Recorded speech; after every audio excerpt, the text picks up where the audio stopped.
నేను ప్రాపర్గా థియేటర్లో మీద ఫస్ట్ చూసింది జార్జ్ రెడ్డి చేసినప్పుడు. వాళ్ళు ఇరగదీశారు యాక్టింగ్ మీరు. నేను రీసెంట్గా చూసింది అయితే పరేషాన్లో అసలు మెంటల్ యాక్టింగ్ చేసారు మీరు, మీతో పాటు ఉన్న వాళ్ళు వీళ్ళందరూ. అంటే ఇంత సూపర్ న్యాచురల్ ఉందంటే పక్కకే జరుగుతుందన్న ఫీలింగ్ ఉంది. ఏదో కిటికీలోకి వెళ్ళి సినిమా అంతా చూసినట్టుంది.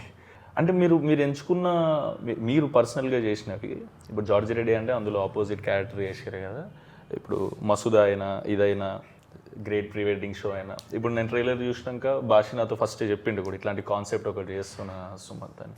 అరే భలే కాన్సెప్ట్లు ఎంచుకుంటారు అది ఇదని. అంటే ఎన్ని కథలు వింటే ఇట్లాంటి కాన్సెప్ట్స్ మీ దగ్గరకు వస్తాయి. ఇప్పుడు నేను కూడా వింటూనే ఉన్నాను నా కథల మీద కథలు.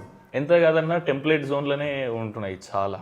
అలా క్లారిటీ ఉంది. బేసిక్ ఏంటంటే బడ్జెట్ వైజ్ ఒక తక్కువ బడ్జెట్లో సినిమాల్లో ఎవరు యాక్టర్లు ఉన్నారు, ఎవరు అప్రోచ్ అవ్వడానికి రెడీగా ఉంది అన్న దాంట్లో నా మెయిల్ ఐడి కానీ నా వాట్సాప్ నెంబర్ కానీ ఈజీ దొరుకుతుంది. తర్వాత నా మేనేజర్ కాదు నేనే కథలు వింటా, సో కాల్ నాదే. కాబట్టి వాళ్ళకి ఈజీ అయిపోయింది. ఇప్పుడు ఏబిసిడి ఆప్షన్స్ ఉంటాయి ప్రతి రోల్కి, అట్లాగా ఒక ఆప్షన్ నేను అయిపోయా. బడ్జెట్లో వస్తాను అండ్ అప్రోచ్ అవ్వడానికి యాక్సెస్ ఈజీ కాబట్టి.